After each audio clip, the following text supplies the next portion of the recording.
Pensemos en la siguiente escena por un momento. El fundador de una corporación multinacional inmensamente exitosa está en su lecho de muerte.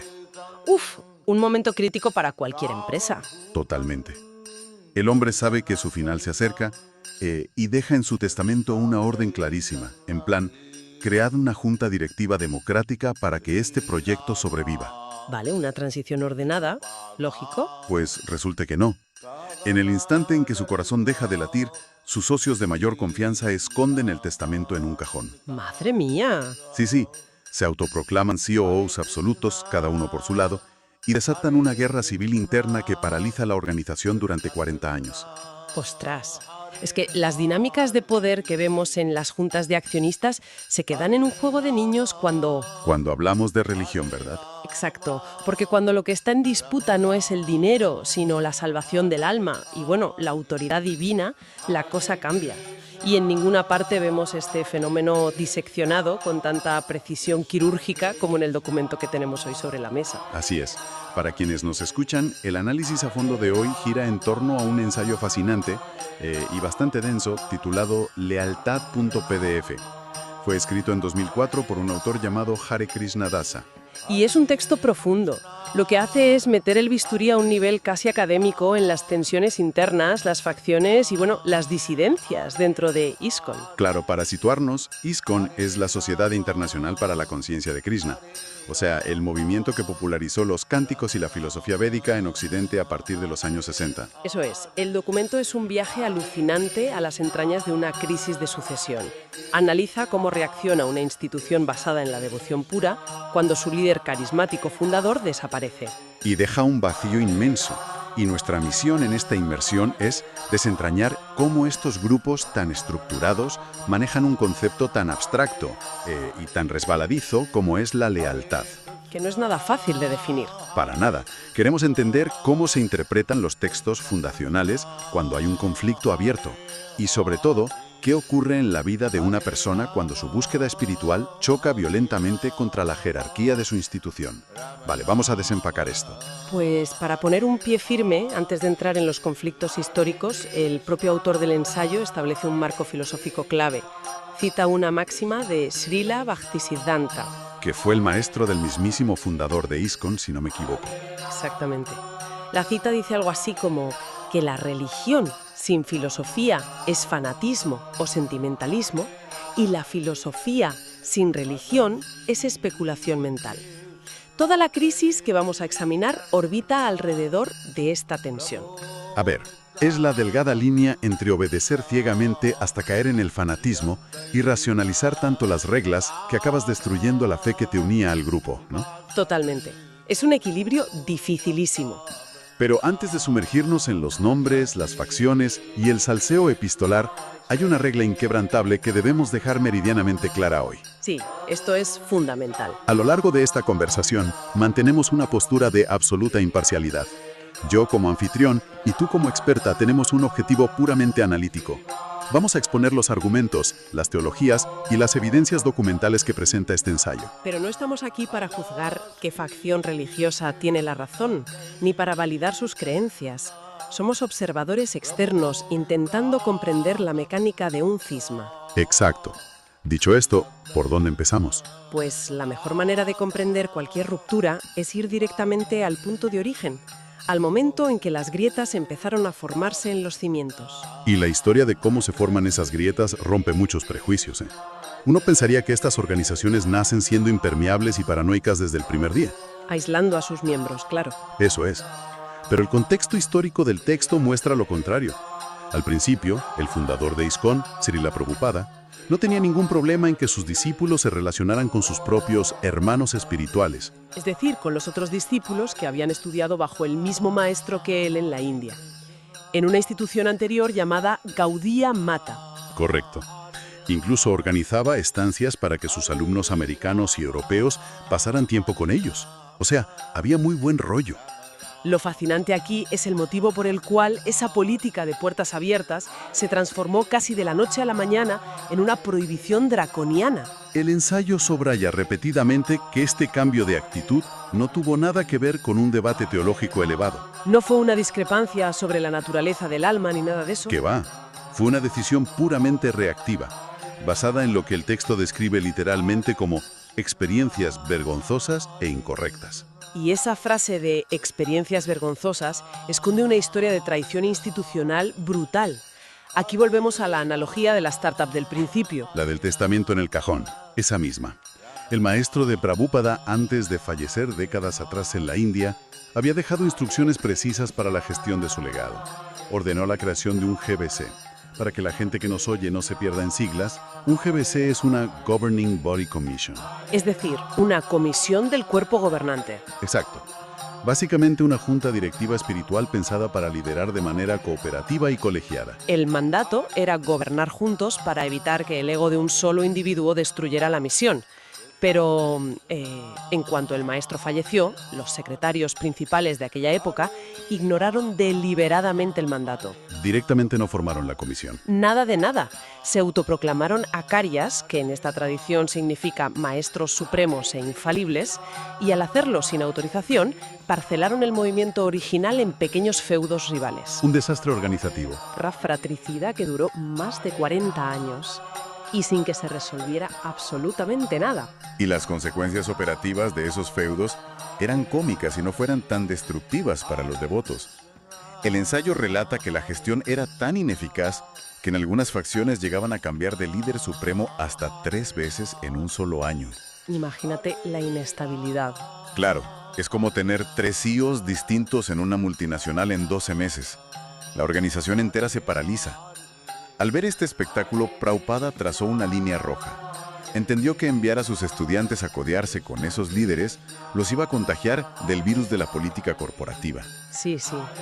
Las puñaladas por la espalda, la lucha de egos y esa orden de aislamiento estricto es precisamente lo que desencadena el problema moderno que analiza el texto. A ver, si el fundador fue tan categórico al exigir que se mantuvieran alejados de los líderes que desobedecieron, ¿cómo demonios justifican los miembros actuales abandonar ISKCON y buscar refugio exactamente en esas mismas instituciones? Esa es la gran pregunta. Y la respuesta que da el documento es el cherry picking, o sea, la selección meticulosa y descontextualizada de citas históricas, reescribir el pasado usando las palabras del fundador en su contra. Es un mecanismo clásico. El documento detalla minuciosamente esta táctica.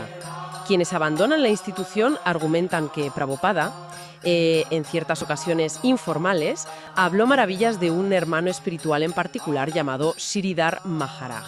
Sí, se aferran a una frase donde supuestamente lo llamó el mejor del grupo, ¿verdad? Exacto. Y afirman que el propio fundador aconsejó a algunos discípulos que si tenían dudas sobre tecnicismos filosóficos podían consultarle a él. A partir de esos elogios aislados construyen toda la legitimidad de su partida.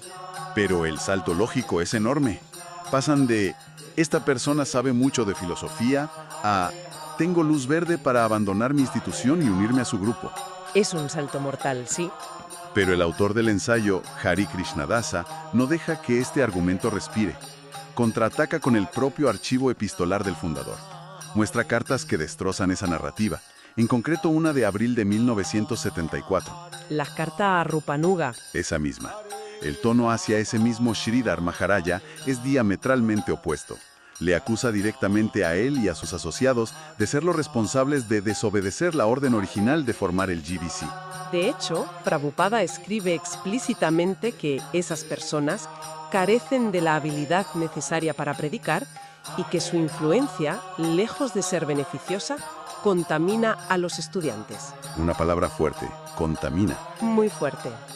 Hay un esfuerzo muy deliberado por parte del autor del ensayo en demostrar que una cortesía del pasado no invalida una directriz institucional de protección en el presente. Y para ilustrar hasta qué punto el fundador se tomaba en serio esta prohibición, el texto narra el incidente de un discípulo llamado Hrishikesa. Un caso clave. Este estudiante, que ya era miembro de ISKCON, fue seducido intelectualmente por otro de los hermanos espirituales de la India, llamado Bon Maharaja, y decidió tomar iniciación con él. Y la reacción documentada de Prabhupada no fue, digamos, sentarse a dialogar comprensivamente. Para nada, fue volcánica. Describió el acto como un insulto personal intolerable. Usó una expresión muy técnica pero durísima. Dijo que era una transgresión alevosa de la etiqueta Vaishnava. Vale, para clarificar este término a la audiencia, la etiqueta Vaishnava se refiere al estricto código de comportamiento y jerarquía de esta tradición, ¿no? Exacto. El respeto y la devoción hacia tu maestro. Romperla de esa manera es el equivalente a una alta traición. Prabhupada ordenó cortar inmediatamente la comunicación y aisló el caso como un ejemplo inaceptable. A ver, fíjate, voy a ser un poco de abogado del diablo aquí. Adelante. Porque creo que desde nuestra mentalidad occidental y secular, esto suena desproporcionadamente severo. Si todo el mundo reconoce que un maestro externo es un erudito, ¿qué hay de malo en escucharle? Ya sé por dónde vas. Piensa en cómo funcionamos hoy. Si un médico te da un diagnóstico que no te convence, buscas una segunda opinión. Consultas a otro especialista y tu médico original no se ofende ni te excomulga del hospital. ¿Por qué buscar consejo en otra fuente justifica que te consideren un traidor? Es que esa comparación con la medicina moderna es muy habitual, pero falla porque no entiende la naturaleza del compromiso en la cultura védica. A ver, explícame eso. El documento acude a textos históricos, concretamente el Caitanya Charitamrita, para explicar que no estamos hablando de una simple charla de cafetería o de consultar un libro. Estamos hablando del acto formal de la iniciación. Pero, ¿y si el discípulo solo va a escuchar una clase y vuelve? El problema surge cuando se toma refugio formal, y esto se cristaliza en un elemento clave que es el cambio de nombre. En esta tradición, recibir un nombre espiritual no es un trámite administrativo. Es algo mucho más profundo. Muchísimo. El texto cita ejemplos clásicos, como cuando el señor Caitanya transformó a un seguidor musulmán dándole el nombre de Ramadas, o cuando cambió el nombre del ministro Davira Akasa a Rupa. Ese nuevo nombre marca la muerte de tu identidad anterior. Y el nacimiento de una nueva ligada a ese nuevo maestro. Vale, entiendo. El nombre es el contrato. Es un contrato ontológico, un cambio en tu ser. Por lo tanto, ir a otro grupo y aceptar que otro maestro te dé un nuevo nombre no es buscar una segunda opinión. ¿Es un divorcio espiritual en toda regla? Aquí es donde se pone realmente interesante. Porque toda esta defensa institucional nos empuja de cabeza hacia el argumento más letal que usa la disidencia. ¿El tema de los sucesores? Exacto. Quienes se marchan de la institución se amparan en una premisa demoledora. Argumentan que los sucesores que se quedaron a cargo de ISKCON simplemente no dan la talla. Sostienen que después de la muerte del fundador no quedó ni un solo líder con el nivel de devoto puro. Una afirmación durísima. Y como la casa quedó vacía de líderes competentes, dicen que tienen el deber moral de salir a buscar maestros genuinos. Básicamente, acusan al fundador de no haber dejado gurús cualificados. Y el autor del ensayo se detiene mucho en este punto, porque no es una simple crítica a la gestión administrativa. Teológicamente, es un suicidio. ¿Por qué lo dices? El texto rescata una declaración fundacional de Prabhupada que dice, y cito, «Si tan solo un hombre se vuelve un devoto puro, debemos considerar nuestro intento un éxito». O sea, el listón para que la obra de su vida tuviera sentido era producir al menos un devoto genuino. Si los críticos afirman que de los miles de discípulos que inició, ninguno alcanzó ese nivel, están afirmando implícitamente que la potencia espiritual de su maestro fracasó. Están diciendo que el trabajo exhaustivo de toda su vida, sus viajes, sus libros, no lograron transformar de verdad ni a una sola persona. eso es fuertísimo dentro de su marco de creencias. Es la ofensa suprema. Llamar fracasado al salvador de la institución es la blasfemia máxima. Y claro, el autor argumenta que esto invalida toda la autoridad de la disidencia. Para justificar su huida, tienen que denigrar el legado de la persona a la que supuestamente veneran. Y para aplastar definitivamente esa narrativa del fracaso, el texto saca su prueba reina. Es una transcripción documental de una grabación de mayo de 1977, apenas unos meses antes de que el fundador falleciera. Un documento histórico crucial. Totalmente. Cuando leí esa parte del ensayo me pareció que cambiaba todas las reglas del juego, porque establece explícitamente el nombramiento de unos Ritvik Acaryas, que se traduce como Acaryas oficiantes o representantes. Sí, pero hay un matiz importante ahí. Claro, porque leyendo la transcripción inicial, a mí no me quedaba del todo claro cómo eso resolvía el problema a largo plazo. Parecía una medida temporal solo para mientras él estuviera enfermo, ¿no? Y esa ambigüedad inicial es precisamente lo que el ensayo se encarga de despejar analizando la conversación completa. Durante su presencia física, efectivamente, actuarían simplemente como oficiantes. Harían las ceremonias en su nombre. ¿Y los nuevos estudiantes seguirían siendo discípulos directos del fundador? ¿Era una forma de delegar burocracia por su salud? Exacto. Pero la clave está en la pregunta que le hacen a continuación en la cinta. Le preguntan directamente qué sucederá con esos representantes cuando él ya no esté presente. ¿Y qué responde? La respuesta es inequívoca. Dictamina que, tras su partida, esos representantes dejarían de ser simples oficiantes para convertirse en gurús regulares e independientes. A partir de ese momento, las personas a las que iniciaran ya no serían discípulos de Prabhupada. Sino sus discípulos nietos. El texto usa esa expresión. Exactamente, discípulos nietos. Y el simple uso de ese término generacional demuestra que había un plan de sucesión dinámico. Demuestra que no esperaba que la institución se congelara en el tiempo adorándolo solo a él. Esperaba que la cadena continuara viva. Y el ensayo utiliza esta grabación para blindar la autoridad de los sucesores. Al demostrar que fueron autorizados explícitamente, cualquier intento de deslegitimarlos se presenta como una desobediencia directa a la última voluntad del fundador. Pero fíjate que, incluso con esta grabación irrefutable, la mente humana es brillante buscando lagunas legales. Los disidentes no se rinden y lanzan una contraofensiva interpretativa. El tema del contexto histórico. Claro. Ante las decenas de cartas donde el fundador prohíbe asociarse con otros grupos, los críticos alegan que esas prohibiciones eran para neófitos. Dicen, bueno, es que le escribió esa prohibición tan dura a un discípulo principiante y muy influenciable. Que era una regla temporal, vamos. Exacto, no una ley constitucional inamovible. Entonces, ¿cómo evita la institución que sus propios textos sean diluidos y relativizados de esta manera? Si conectamos esto con el panorama general de cómo sobreviven las religiones a lo largo de los siglos, entramos en el terreno de la hermenéutica. Que es la ciencia de interpretar los textos sagrados, ¿verdad? Eso es, las instituciones sobreviven porque construyen fosos hermenéuticos alrededor de sus escrituras. El autor de este ensayo demuele la excusa del contexto histórico, introduciendo una regla interpretativa fundamental. ¿Y cuál es la mecánica de esa regla?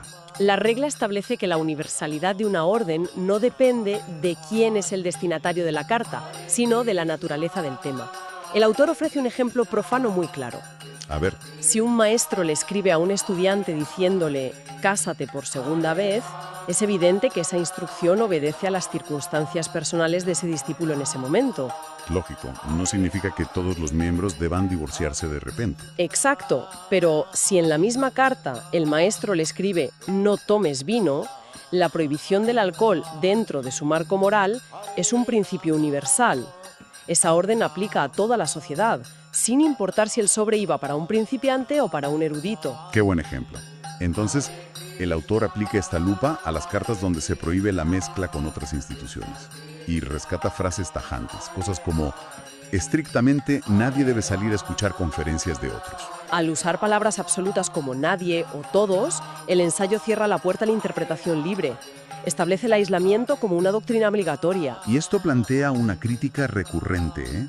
La acusación de que ISKCON se comporta como si tuviera un monopolio. Los críticos se quejan de la arrogancia institucional, argumentando que nadie tiene el monopolio exclusivo del vaisnavismo mundial. ¿Y es una crítica válida desde fuera? Pero me parece brillante cómo el autor maneja esto. No entra a discutir si son los únicos en el mundo. Concede que no tienen el monopolio mundial, pero introduce una metáfora que aclara la jurisdicción, la analogía de la paternidad. Ah, sí, la del padre de familia. Un padre de familia corriente no tiene el monopolio del concepto de paternidad en el mundo. Hay millones de familias. Pero ese padre sí posee derechos, deberes y una autoridad incuestionable sobre sus propios hijos, bajo su propio techo. Exactamente. Reclaman una autoridad absoluta sobre las almas que han sido iniciadas dentro de su estructura. Y esto nos lleva a la definición final de la lealtad según el ensayo. Porque tendemos a pensar en la lealtad como un sentimiento cálido. Como algo romántico, sí. Pero el documento es mucho más pragmático. cuenta una anécdota de un devoto que acudió al fundador al borde del colapso, quejándose de lo insoportable que era trabajar con otro compañero que le hacía la vida imposible. Y la respuesta que recibió no fue de consuelo psicológico, desde luego. No le ofreció terapia. Su respuesta directa fue: Esta es tu austeridad. esta es tu austeridad. ¿Qué forma tan cruda de enfocar el sufrimiento? Aguantar la fricción humana, tolerar al compañero incompetente sin abandonar el barco. Es el gimnasio donde se fortalece tu músculo espiritual. Es un mecanismo de cohesión extraordinario, fíjate. Previene la fragmentación al primer síntoma de incomodidad. El texto argumenta que la noción moderna de abandonar el grupo para buscar la libertad espiritual es una trampa. Por el concepto de Maya. Exacto. En la filosofía védica, Maya es la ilusión.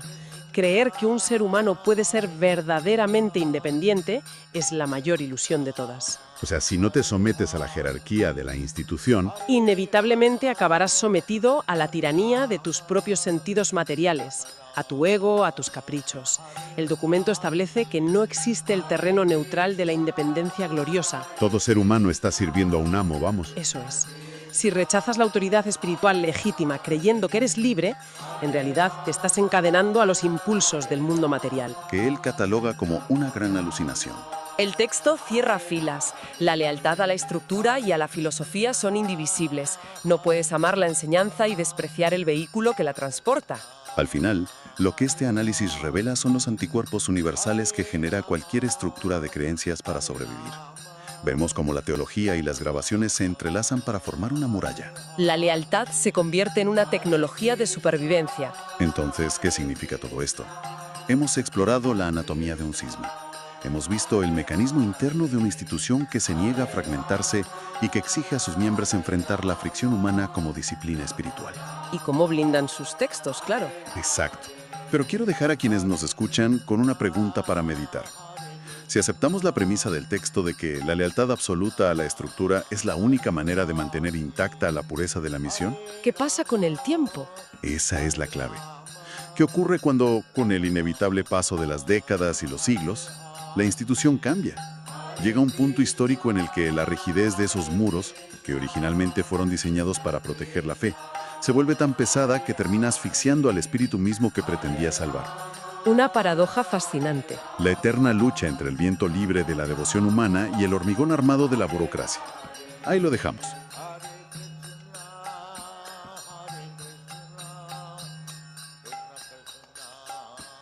Hola a todo el mundo. Hoy vamos a desentrañar un tema absolutamente fascinante. En este análisis a fondo nos vamos a sumergir en las profundidades de la estructura, la obediencia y la fractura religiosa.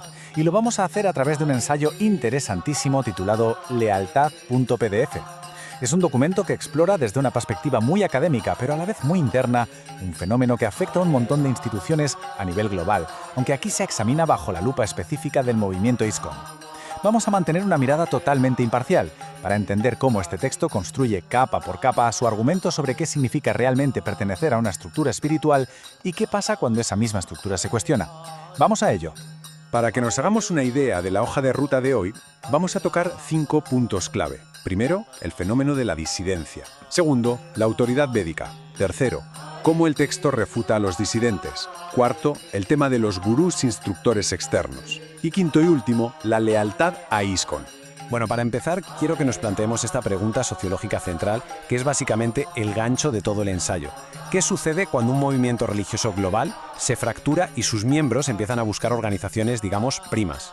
Cuando un líder carismático desaparece, es súper habitual que surjan distintas interpretaciones. Pasa en las empresas, pasa en la política y, por supuesto, pasa en las religiones. Es en ese momento crítico donde la línea entre la búsqueda espiritual personal y la fractura institucional se vuelve súper difusa. Y de eso trata exactamente este documento. Y hablando del documento en sí, Lealtad.pdf no es un panfleto cualquiera, para nada. Nace en el contexto de un entorno universitario, concretamente en el Taller de Cultura Contemporánea de la Universidad Autónoma de Chihuahua, pero luego se adapta para hablarle de tú a los miembros del movimiento Vaisnava. Esto le da un tono súper particular, porque usa todo el rigor metodológico académico, pero jugando estrictamente con las reglas de la filosofía Vaisnava, para ampliar el criterio de sus lectores internos. Es una mezcla fascinante. Lo primero que llama la atención desde el principio es el contraste tan bestia que hace el autor. Aquí no hay medias tintas. Por un lado define al disidente, yéndose a sus raíces latinas, como aquel que se separa de una creencia, el que entra en discordia. Y en el extremo opuesto define la lealtad no solo como ser fiel, sino como algo mucho más contundente, la absoluta incapacidad de traicionar o de abandonar a alguien. Es vital entender esto porque prepara el terreno para el argumento central, que abandonar la organización matriz es, según el texto, una traición directa al mismísimo fundador. Pero claro, ¿cómo decides quién tiene razón en un debate teológico tan complejo? Pues el documento pone unas reglas del juego clarísimas, lo que llama su metodología de verificación. Ojo, que aquí no valen las especulaciones personales ni dejarse llevar por los sentimientos. Todo tiene que basarse única y exclusivamente en los sastras, es decir, en las sagradas escrituras védicas. ¿Y cuál es la conclusión de todo esto? Pues que la obediencia al maestro espiritual tiene que ser incondicional, ciega y sin ningún tipo de reserva. Según esta regla, desobedecer anula de un plumazo cualquier avance espiritual que hayas podido lograr. Así de claro. Pasamos a nuestro tercer punto, refutando a los disidentes. A ver, analicemos el primer gran choque de perspectivas. El ensayo nos cuenta que los que se separan muchas veces se justifican diciendo: oye, es que el fundador, Srila Prabhupada, hablaba maravillas de algunos de sus hermanos espirituales, refiriéndose sobre todo a Srila Sridhar Maharaja, e incluso recomendaba consultarles sobre ciertos tecnicismos. Pero la realidad que nos planta el texto es otra historia completamente distinta. A través de un montón de cartas, el autor demuestra que esos elogios no eran, ni de lejos, una carta blanca para abandonar la institución o tomarlos como nuevos líderes. De hecho, señala que había unas advertencias increíblemente severas contra cualquier asociación íntima con ellos.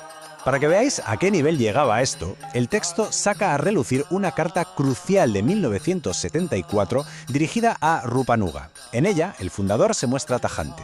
Afirma que sus propios hermanos espirituales desobedecieron a su maestro, que eligieron a un líder supremo, un acharya, sin autorización alguna y que, literalmente, no tenían la capacidad ni la visión para predicar. El ensayo usa esto como la prueba definitiva de que intentar fraternizar con estas ramas alternativas es ir en contra del mandato directo del fundador. Vamos, que argumenta que esa influencia, en vez de inspirar, contamina la misión original.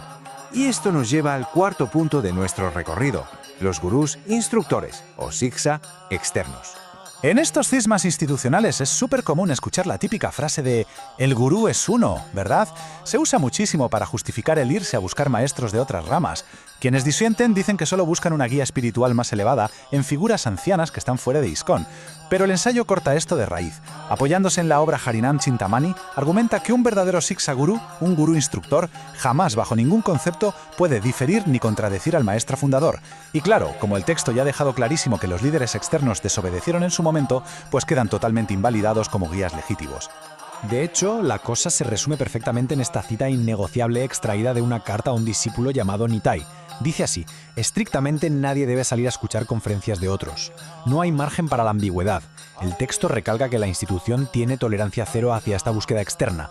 Básicamente te están diciendo que si sientes que te falta a nivel interno, lo que tienes que hacer es aplicarte y mejorar por dentro, no irte a buscar respuestas fuera. Es como una frontera hermética diseñada única y exclusivamente para proteger la pureza ideológica de lo que el autor considera influencias corrosivas. Llegados a este punto nos topamos con una de las excusas estrella de los grupos disidentes, la idea de que el fundador, antes de irse, no dejó sucesores ni nombró a discípulos para iniciar a nueva gente. Claro, si esto fuera verdad, tendría todo el sentido del mundo salir a buscar guías fuera del movimiento. Pero vamos a ver cómo desmonta esta afirmación el ensayo. Para tumbar esa idea, el documento nos lleva directos a la famosísima conversación de mayo de 1977, un poquito antes del fallecimiento del fundador. El autor la analiza paso a paso para demostrar que sí había un plan de sucesión clarísimo. En esa charla se establece un sistema en el que ciertos discípulos actuarían primero como ritviks, algo así como sacerdotes oficiantes en nombre del fundador. Pero lo más importante que destaca el ensayo es que, por orden directa suya, estos representantes acabarían convirtiéndose en verdaderos gurús iniciadores, creando así discípulos de sus discípulos. Con esto sobre la mesa, el ensayo califica de auténtico disparate y de mito la idea de que no había sucesión prevista.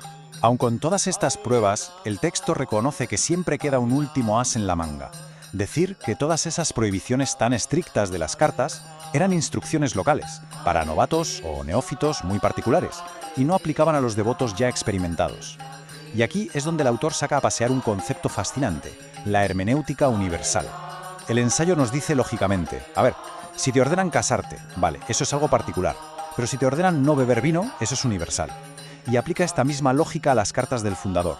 cuando dice, esta es mi instrucción para todos. Ese mandato de aislarse y de tener precaución salta por encima del tiempo, del espacio y del nivel de experiencia de cada uno. Se convierte en una ley absoluta e inquebrantable para toda la institución.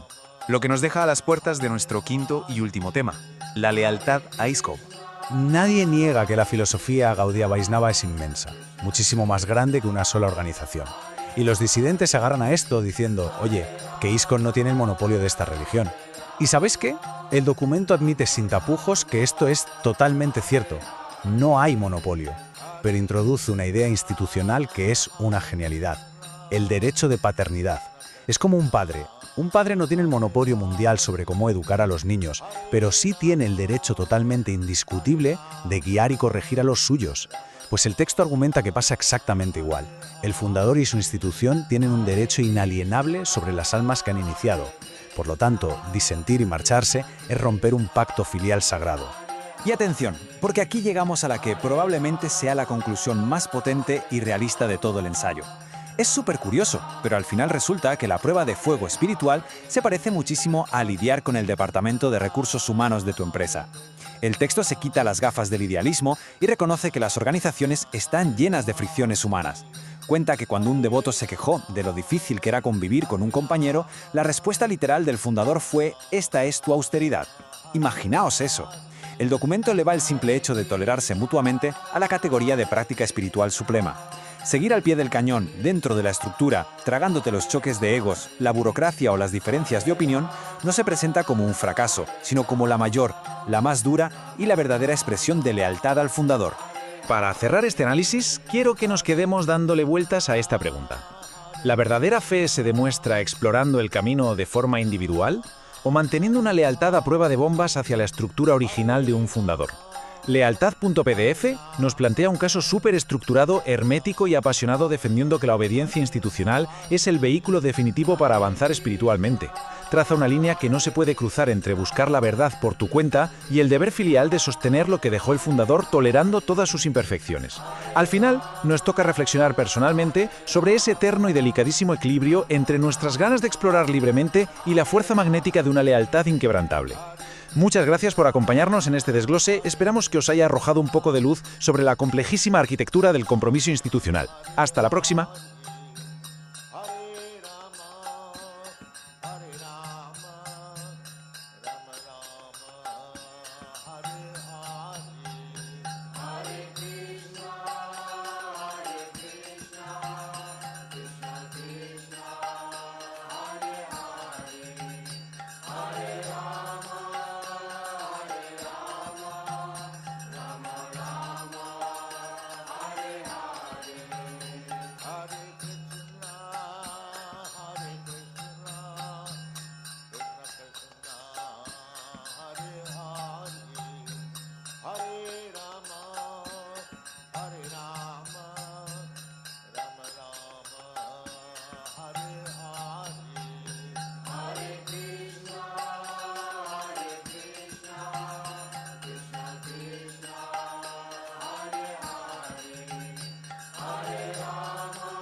Hare Rama.